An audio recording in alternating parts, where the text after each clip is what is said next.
যে সরকারটা আছে সেটা সংবিধানসম্মত সরকার নয়। ক্ষমতার প্রশ্রয় থেকে নির্বাচনে যাওয়ার জন্য কাউকে প্রস্তুত করা হচ্ছে, তার জন্য কি তারা সময় নিচ্ছেন? সংস্কার নিয়ে আমরা এত বেশি আলোচনা হয়েছে বিগত 5 মাসে।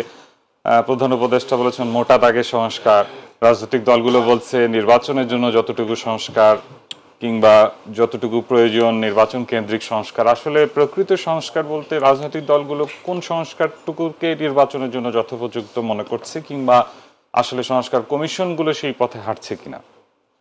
সংস্কারের প্রশ্নে কিন্তু রাজনৈতিক দলগুলো একমত হতে পারবে না, কারণ প্রত্যেক রাজনৈতিক দলের একটা সুনির্দিষ্ট রাজনৈতিক এজেন্ডা আছে, সে তার লক্ষ্যে সংস্কার চাইবে। তাহলে আমাদের একটা গ্রহণযোগ্য জায়গায় আসতে হবে। যেহেতু সবাই মিলে এই জায়গায় একমত হওয়া যাবে না, তাহলে অন্তত কোন জায়গায় আমরা এক পয়েন্টে মিলতে পারি, এক বিন্দুতে মিলতে পারি, সেটা হচ্ছে যে সরকারটা আছে সেটা সংবিধানসম্মত সরকার নয়। হাইকোর্ট, সুপ্রিম কোর্ট এটাকে তার একটা অনুমোদন দিয়েছে, কিন্তু এটাকে যদি আবার সংবিধান সম্মত করতে হয় তাহলে একটা পার্লামেন্ট লাগবে। তো তাহলে সেই পার্লামেন্টে যারা যাবেন তারা কিভাবে যাবেন? তারা কি 24-এর মতো করে যাবেন, আমি আর ডামির মতো করে, নাকি দিনের ভোট রাতে করে 18-এর মতো করে যাবেন, নাকি কেউ নির্বাচনে আসলো না তারপর তারা নিজেরা নির্বাচন করে যাবেন? তাহলে এই পথেও তো যাওয়া যাবে না। কিন্তু একটা পার্লামেন্ট তো লাগবে।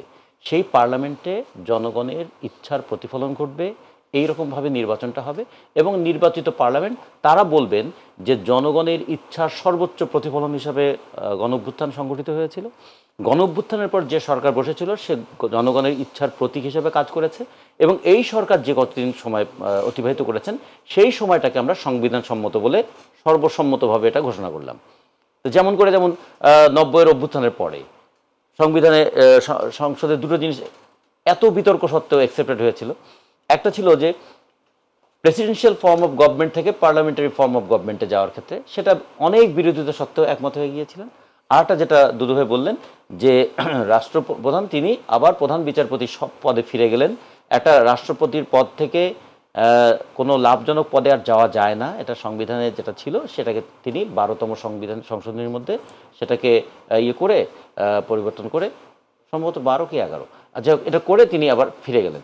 তাহলে এই জায়গায় কিন্তু সমস্ত বিরোধ সত্ত্বেও একমত হয়েছিল কিসের জন্য? যেটা গণতন্ত্রের পথে অভিযাত্রাটাকে সচল রাখবার জন্য। এই তো এবারও তাই। তাহলে আমাদের চিন্তা করতে হবে কোন কোন জায়গাগুলোতে আমরা একমত হয়ে সংবিধানে সেই সংশোধনটা করতে পারি। তত্ত্বাবধায়ক সরকার নিয়ে নির্বাচনটা করতে হবে, এই জায়গায় আমরা সবাই একমত, ফলে সংবিধানে ওই সংশোধনীটা চলে আসবে। আবার কি হবে আমরা দেখব যে 3টা জায়গা, একটা নির্বাচন, একটা সংবিধান, একটা আইন, প্রশাসন এবং বিচার, এই 3টা যে কমিশন, এই 3টা কমিশন নির্বাচনের জন্য খুবই গুরুত্বপূর্ণ। আর বাকি যে কমিশনগুলো আছে সেই কমিশন পরবর্তীতে রাষ্ট্রটা কিভাবে চলবে তার জন্য তারা একটা সুপারিশ দেবেন। যেমন ধরেন শ্রম বিষয়ক কমিশন, তাদের একটা সুপারিশ থাকবে, নারী বিষয়ক কমিশন, তাদের একটা সুপারিশ থাকবে। এটা কিন্তু এই মুহূর্তে ম্যান্ডেটরি না, এই মুহূর্তেই সেটা পালন করতে হবে তা না, কিন্তু নির্বাচন সংক্রান্ত যে সুপারিশগুলো থাকবে তার মধ্যে থেকে কয়েকটা বিষয় কিন্তু এই মুহূর্তেই পালনীয়, কারণ ওটার উপর ভিত্তি করে তো নির্বাচনটা হবে।